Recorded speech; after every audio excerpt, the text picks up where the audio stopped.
আসসালামু আলাইকুম প্রিয় শিক্ষার্থী বন্ধুরা, তোমাদের সবাইকে ওয়েলকাম করছি হিসাব বিজ্ঞান শেখার online platform accounting equation.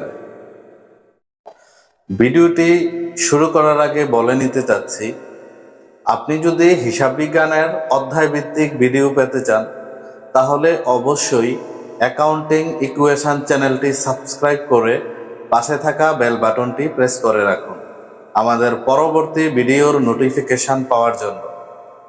So let's begin started.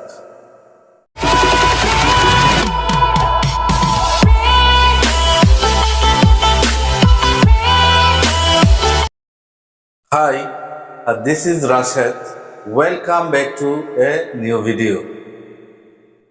শিক্ষার্থী বন্ধুরা, আমরা গত ক্লাসে হিসাব বিজ্ঞানের মৌলিক উপাদান নিয়ে সংক্ষিপ্ত আলোচনা করেছিলাম। শুরুতেই স্ক্রিনে দেখে নিব আজকের আলোচনার টপিকগুলো কি কি।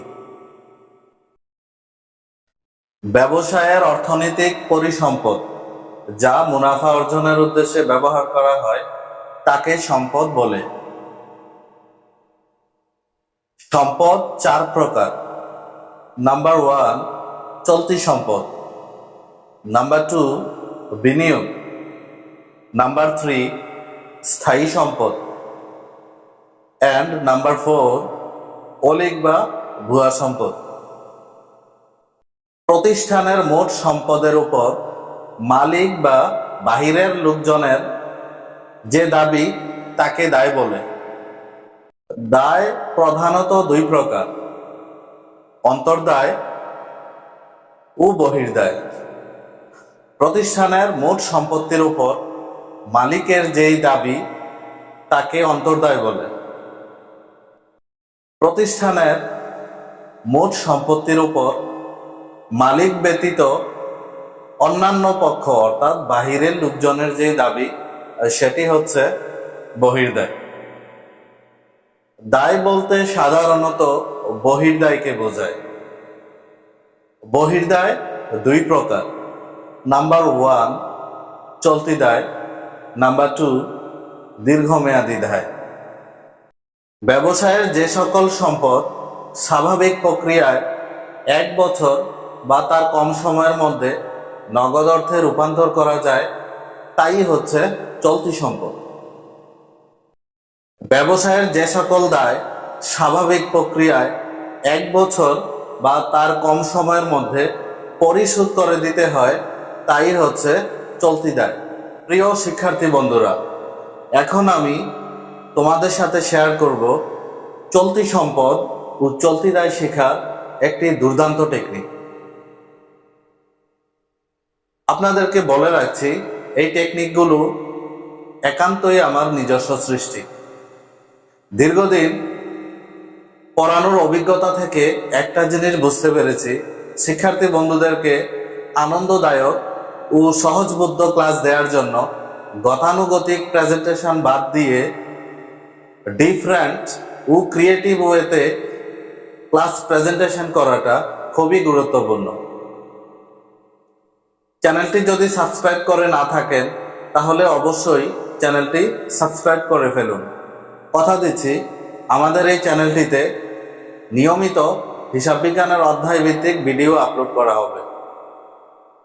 সো বন্ধুরা, চলতি সম্পদ ও চলতি দায় শেখার জন্য আমরা ছোট একটি ছন্দ শিখে নিব। এই ছন্দটি শিখে নিলে আমরা চলতি সম্পদ ও চলতি দায় খুব সহজে ও আনন্দের সাথে শিখে নিতে পারব।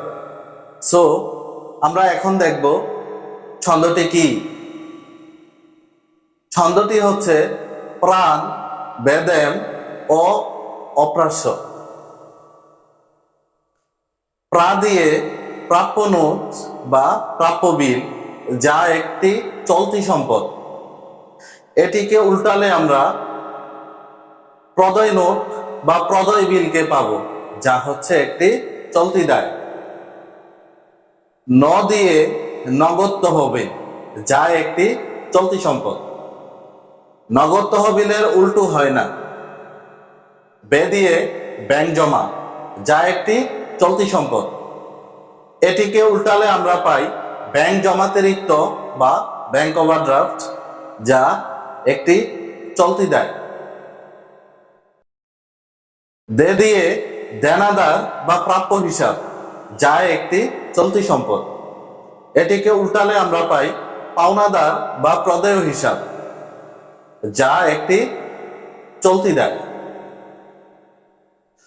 দিয়ে মজুদ পণ্য অর্থাৎ সমাপনী মজুদ পণ্য। একটু বলে রাখি, মজুদ পণ্য দুই প্রকার। নাম্বার 1 প্রারম্ভিক মজুদ পণ্য, নাম্বার 2 সমাপনী মজুদ পণ্য। প্রারম্ভিক মজুদ পণ্য বিক্রিত পণ্যের ব্যয় হিসাবে দেখানো হয়। পক্ষান্তরে সমাপনী মজুদ পণ্য চলতি সম্পদ।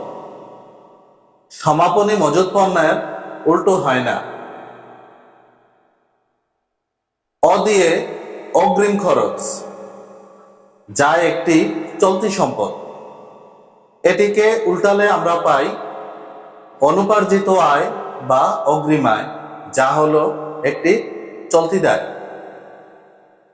দিয়ে অফিস সাপ্লাইজ, যা একটি চলতি সম্পদ। অফিস সাপ্লাইজের উল্টো হয় না।